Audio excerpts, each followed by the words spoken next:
Hey guys, it's me Naveen. Guys, ഞാനും അലണും കൂടെ ചെറിയൊരു അപ്പാർട്ട്മെന്റിലേക്ക് മാറുവാണ്. നമ്മളപ്പോ അങ്ങോട്ടേക്ക് പൊക്കോണ്ടിരിക്കുവാണ്. അവിടെ എത്തി റൂമൊക്കെ കണ്ടു. കുറച്ച് സാധനമൊക്കെ വാങ്ങാനുണ്ടായി, അതൊക്കെ പോയി വാങ്ങി. ബെഡും പില്ലോയും കുറച്ച് സാധനമൊക്കെ വാങ്ങാനുണ്ടായി. അങ്ങനെ നമ്മൾ സാധനമൊക്കെ വാങ്ങി വന്നു. തിരിച്ച് റൂമിലെത്തി അങ്ങനെ സാധനമൊക്കെ സെറ്റ് ആക്കി.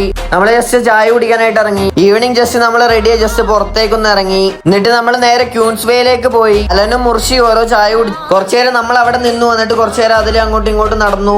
ഹലോ ഗൈസ്, എന്റെ പേര് മുർഷി. അവിടെ ഒരു ഫുഡ് ട്രക്ക് ഉണ്ടായി. നമ്മൾ അവിടുന്ന് കുനാഫിയും വേഫൽസും എല്ലാം കഴിച്ചു. ഫുഡ് കഴിക്കാൻ നമ്മൾ അങ്ങനെ നമ്മൾ ആദ്യം വേഫൽസ് ഒക്കെ കഴിച്ചു. അത് കഴിഞ്ഞ് ലോഡഡ് ഫ്രൈസും കഴിച്ചു. എല്ലാവരും ട്രൈ ചെയ്യട്ടോ. ഇതാണ് നമ്മുടെ ഷോപ്പ്. ഫസ്റ്റ് ടൈം അത് കഴിക്കുന്നേ. ടേസ്റ്റ് ഉണ്ട്, ഇഷ്ടപ്പെട്ടു. ഫ്രൂട്ട്സിന് കാരണം ഇഷ്ടമുള്ള സംഭവം. നല്ല ടേസ്റ്റ് ഉണ്ട്, ഇഷ്ടപ്പെട്ടായിരുന്നു. ജോജി അലന്റെ ഫ്രണ്ടാണ്. ഗൈസ്, അങ്ങനെ നമ്മൾ കുനാഫയൊക്കെ കഴിച്ചിട്ട് നമ്മൾ തിരിച്ച് റൂമിലേക്ക് പോവാണ്. നമ്മൾ തിരിച്ച് റൂമിലെത്തി. അപ്പൊ ഇന്നത്തെ വീഡിയോ അത്രേ ഉള്ളൂ. അപ്പൊ ശരി, ബൈ.